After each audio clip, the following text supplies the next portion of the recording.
മോഹൻലാൽ മുഖ്യമന്ത്രി പിണറായി വിജയനുമായി നടത്തിയ അഭിമുഖത്തിന്റെ ടീസർ പുറത്ത്. 1 മണിക്കൂർ 15 മിനിറ്റ് ദൈർഘ്യമുള്ള ടീസർ മോഹൻലാൽ അദ്ദേഹത്തിന്റെ ഫേസ്ബുക്ക് പേജിലാണ് പോസ്റ്റ് ചെയ്തിരിക്കുന്നത്. നിയമസഭാ തെരഞ്ഞെടുപ്പ് പടിവാതിൽക്കൽ എത്തി നിൽക്കുമ്പോൾ ചിത്രീകരിച്ച അഭിമുഖത്തിന്റെ പൂർണ്ണരൂപം എപ്പോൾ പുറത്തുവിടുമെന്ന് പ്രഖ്യാപിച്ചിട്ടില്ല.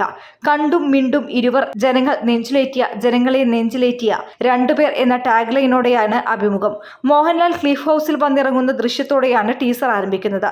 ക്ലിഫ് ഹൗസ് അങ്കണത്തിൽ ഇരുവരും ഒന്നിച്ചു നടക്കുന്നതും നായയെ പരിപാലിക്കുന്നതും ടീസറിലുണ്ട്. മുഖ്യമന്ത്രിക്ക് ഇഷ്ടപ്പെട്ട സിനിമകൾ രജനീകാന്തിന്റേതാണെന്ന് ഒരാൾ തന്നോട് പറഞ്ഞുവെന്ന് മോഹൻലാൽ പറയുമ്പോൾ പൊതുവിൽ ആക്ഷൻ പടങ്ങൾ ഇഷ്ടമുള്ള ആളാണ് താനെന്ന് മുഖ്യമന്ത്രി മറുപടി പറയുന്നു. ഏതെങ്കിലും ഒരു സിനിമാ സീൻ യഥാർത്ഥ ജീവിതത്തിൽ പ്രയോഗിക്കാൻ ശ്രമിച്ചിട്ടുണ്ടോ എന്ന് മോഹൻലാൽ പിണറായിയോട് ചോദിക്കുന്നുണ്ട്. അങ്ങനെ ശ്രമിക്കാറില്ലെന്നായിരുന്നു മറുപടി.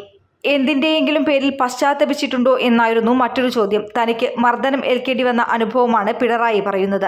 താൻ അഭിനയിച്ച ഏതെങ്കിലും സിനിമയുടെ സംഭാഷണം ഓർമ്മയുണ്ടോ എന്ന ചോദ്യത്തിന് ദിനേശനും ദാസനുമൊക്കെ കാണും എന്ന് ചിരിച്ചുകൊണ്ടുള്ള പിണറായിയുടെ മറുപടി.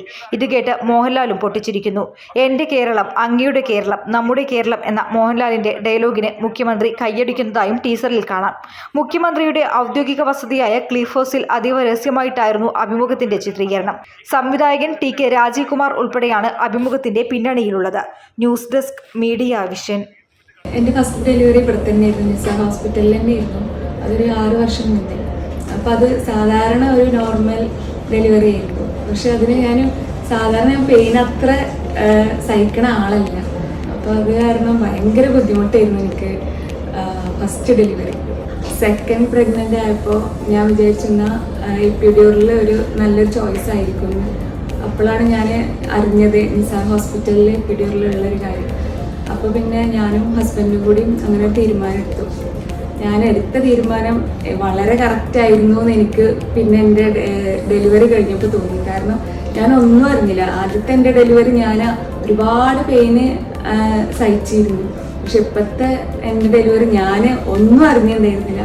പിന്നെ ഇവിടുത്തെ സ്റ്റാഫുകളായാലും ഡോക്ടേഴ്സായാലും, എൻ്റെ ഡെലിവറി എടുത്തത് ശ്രുതി ഡോക്ടറായിരുന്നു. ശ്രുതി ഡോക്ടർ ഒരുപാട് നന്നായിട്ട് കോപ്പറേറ്റ് ചെയ്തിരുന്നു എന്നോട്. എന്നെ പോലെ തീരെ പെയിന് സഹിക്കാൻ പറ്റാത്ത ആൾക്കാരാണെന്നുണ്ടെങ്കിൽ എപ്പിഡ്യൂറലാണ് അവർക്ക് ഏറ്റവും നല്ല ചോയ്സ്.